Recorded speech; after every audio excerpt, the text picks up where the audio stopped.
Gracias a ti por estar con nosotros. Saber para servir. Educación. ¿Cuán importante es la educación, mis queridos amigos? Educación del latín educere, descubrir, sacar desde adentro. Educar va más allá de informar. Tiene una misión formativa, ante todo. Pero pareciera ser que en la actualidad se nos ha ido olvidando o hemos ido, por conveniencias, dejando atrás ese concepto de darle a la educación la verdadera dimensión que tiene. Y la única dimensión posible de la educación es la dimensión humana. Por eso nuestro tema el día de hoy es educación humanista. Cuán importante, no para llegar a la universidad o para el posgrado, sino desde el hogar y el preescolar, promover una educación que ya sea incluyente de esos aspectos humanos esenciales.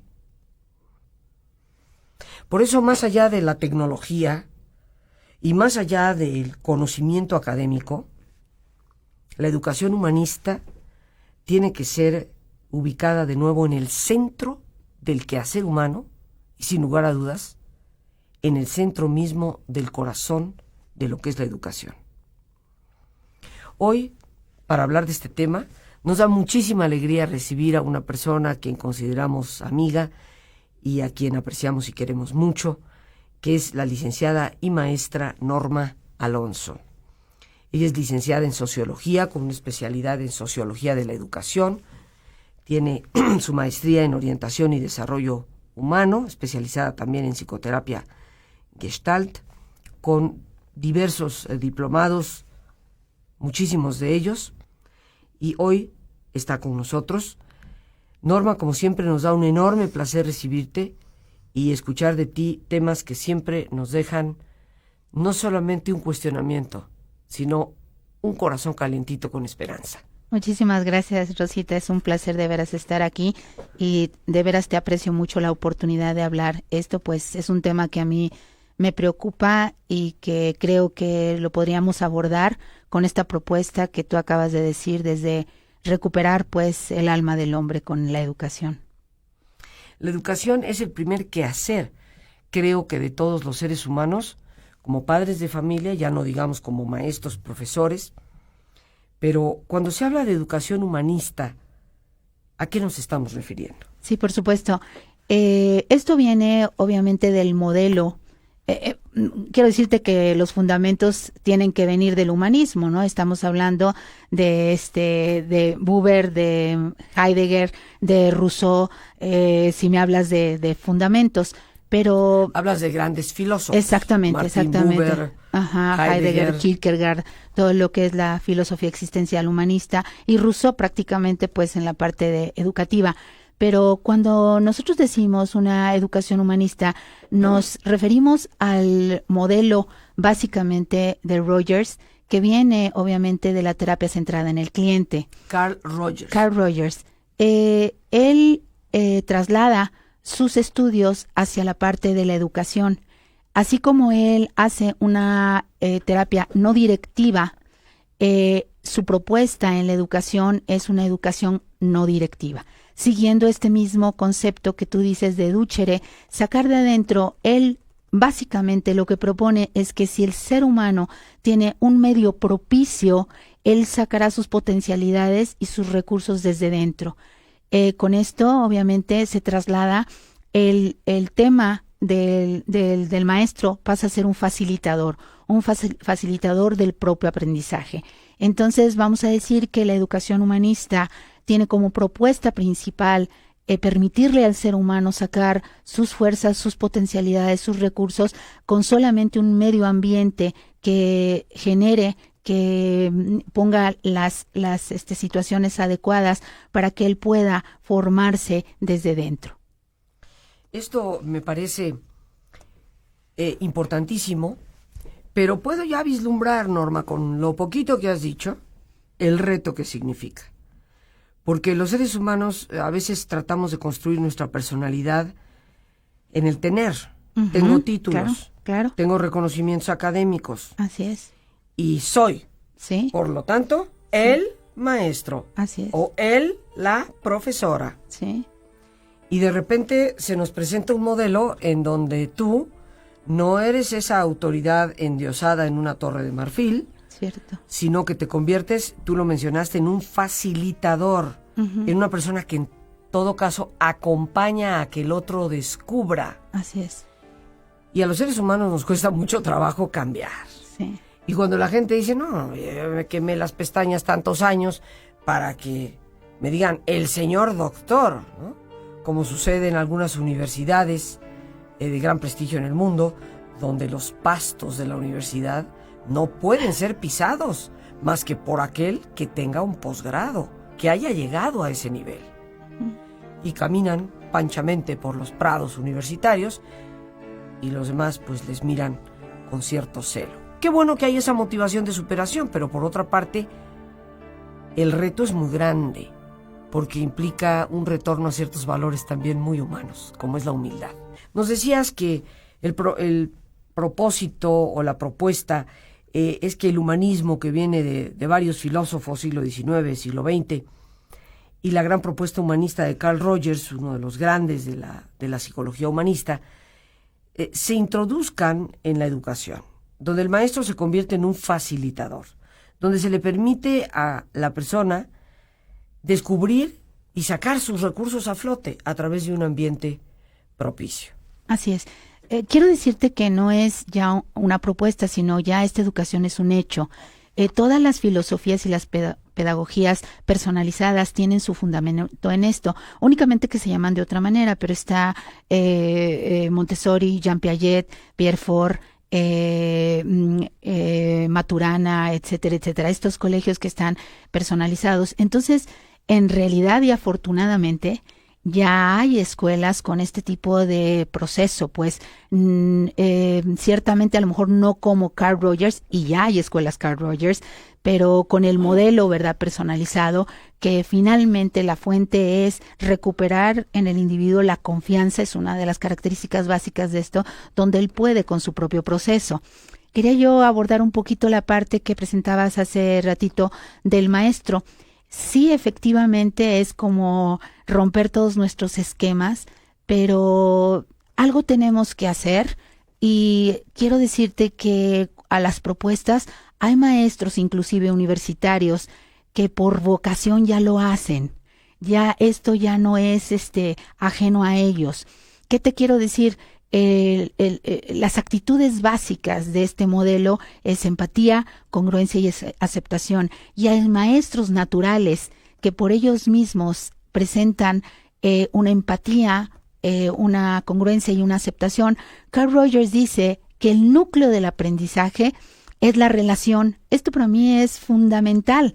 Es decir, en la medida que el individuo se sienta aceptado, que está con una autoridad congruente y que se acepta sus sentimientos y se acepta su ser en este modelo de la empatía, ¿verdad? Yo voy a aprender mucho mejor y esto te lo firmo. Yo lo único que sé hacer, les digo, es dar clases, conferencias, cursos desde hace 25 años dentro de desarrollo humano y les decía que mi primer acceso a ser maestra fue a los 12 años yendo a dar catecismo a los tiraderos de Santa Fe. Entonces yo desde los 12 años es lo único que sé hacer, ser maestra.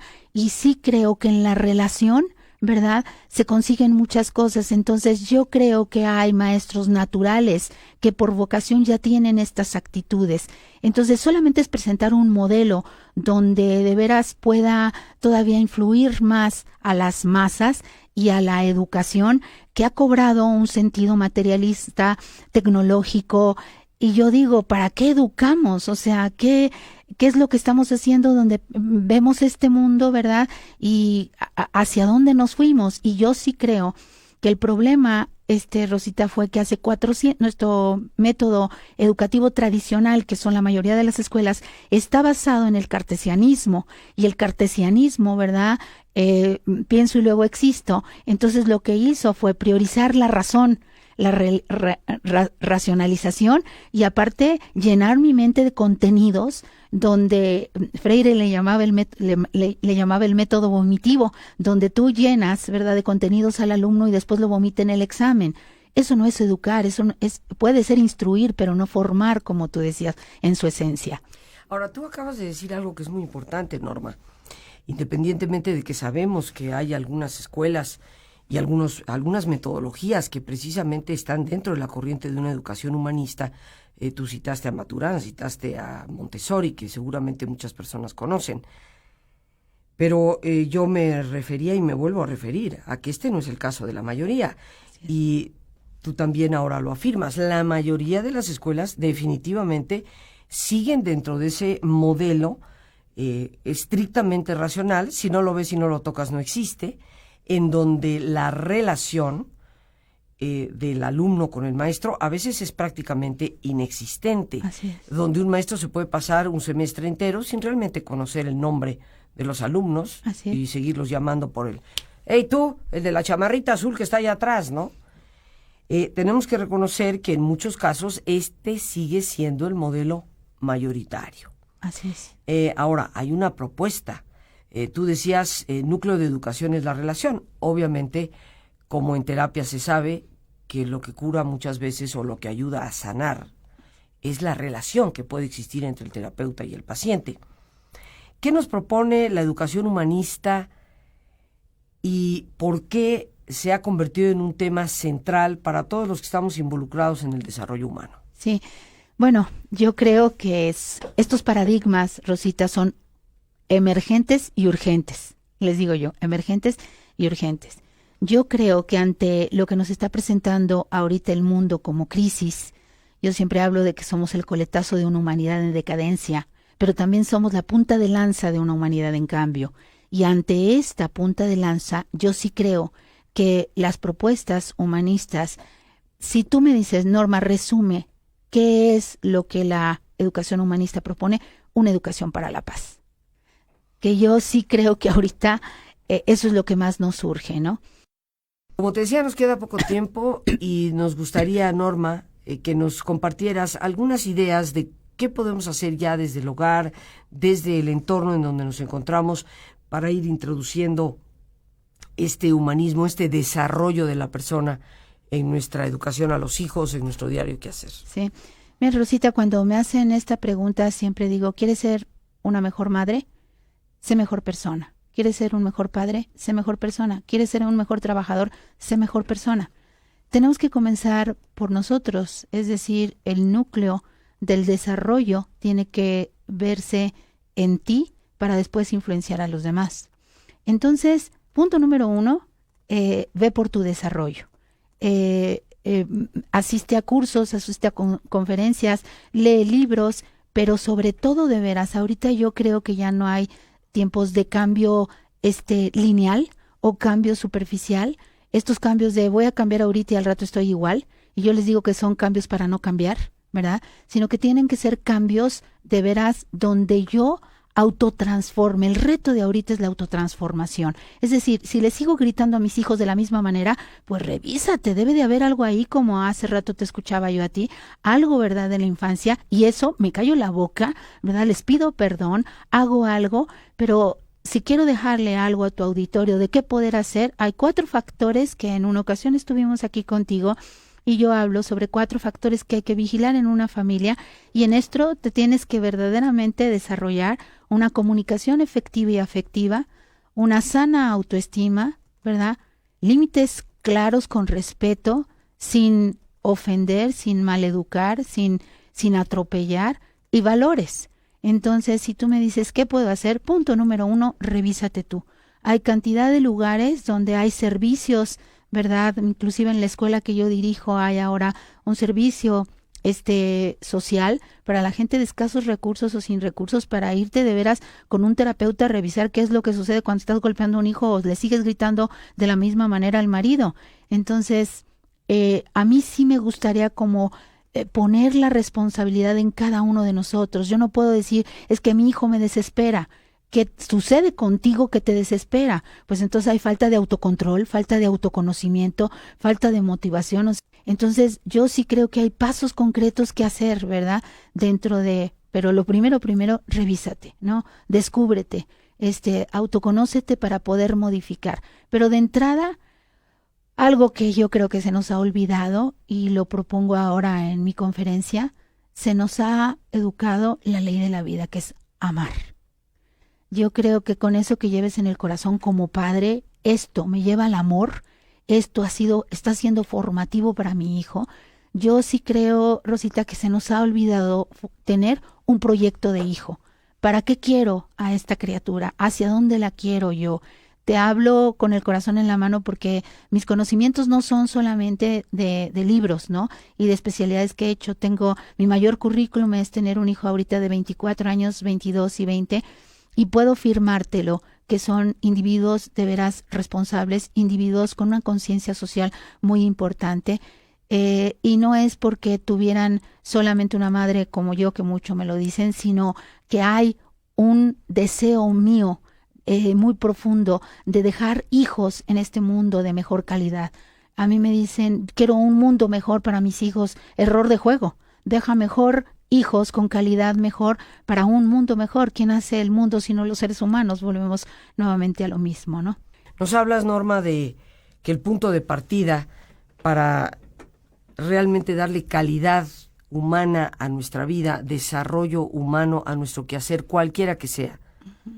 Ese punto de partida es ser nosotros mismos mejores personas. Así es. Saber que estamos en constante crecimiento. Como dice Jerónimo Acevedo, un argentino muy simpático, gran maestro de logoterapia, los seres humanos tenemos que vivir en gerundio. Siempre estamos madurando, nunca llegamos a ser realmente maduros. Porque si llegas a ser maduro, pues el siguiente paso sería estar podrido, ¿no? Sí. Pero el ir madurando implica esta conciencia de que no importa cuántos años yo tenga, no importa si tengo 22 años, 47 o 68 o 72, no importa, en cualquier edad, mientras estoy vivo, hay una invitación constante a procurar ser mejor persona, a seguirme informando y seguirme formando como ser humano. Y nos hablas de 4 factores que en alguna ocasión efectivamente los mencionábamos. El primero de ellos, comunicación efectiva y afectiva. Así es. Porque podemos tener una comunicación militarizada muy efectiva y rápida, sin afecto, pero carente de afecto, que no nos lleva realmente al meollo de lo que es el punto que hoy tratamos. Nos mencionas como un segundo factor la autoestima sana. Trabajar en nuestra propia autoestima. A veces cuando queremos que nuestros hijos sean seguros de ellos mismos, nuestros hijos salgan adelante, sean capaces de transformar su entorno, pero nosotros mismos estamos sumidos en una depreciación personal terrible, en donde permitimos situaciones enajenantes por completo dentro de un hogar. Así que una sana autoestima es un factor que empieza también con la propia persona. Nos hablas de límites adecuados como un tercer factor. En toda situación, escuela, empresa, familia, en nuestro entorno que sea, tiene que haber límites y tienen que ser adecuados. Como dice el viejo refrán, ni tanto que queme al santo, ni tanto que no lo alumbre. Y por último, valores, que tú sabes es un tema que con frecuencia tocamos en el programa. Norma, aparte como siempre de agradecerte tu presencia, ¿alguna última palabra que quieras darnos? Fíjate que he oído una frase que me encanta, uniendo la parte de educación que al principio propusimos, ¿verdad? De una educación centrada en el alumno y la educación en la escuela. Pitágoras dice, educa a un hombre y nunca tendrás que corregirlo. Y yo sí creo, ni meterlo a la cárcel, ¿verdad? Yo sí creo que lo que está pasando en este mundo, yo siempre he dicho que la educación es el traje de gala que se pone uno para la vida.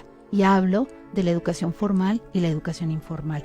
Porque aprender, Rosita, en todos lados. Aquí he aprendido yo mucho contigo hoy. Espero que tu auditorio también. Y educación está implícita en la vida. Hablamos de aprender mejor. Y entonces, pues es el traje de gala que uno se pone para la vida. Mucho que reflexionar en eso, mis queridos amigos. Educa a una persona y nunca la tendrás realmente que reprimir, corregir y mucho menos encarcelar. Las gracias a Dios por este espacio que nos ha permitido compartir, las gracias a nuestra invitada, licenciada y maestra Norma Alonso. A ti, el más importante de todos, una vez más, gracias por tu paciencia al escucharme y por ayudarme siempre a crecer contigo. Que Dios te bendiga.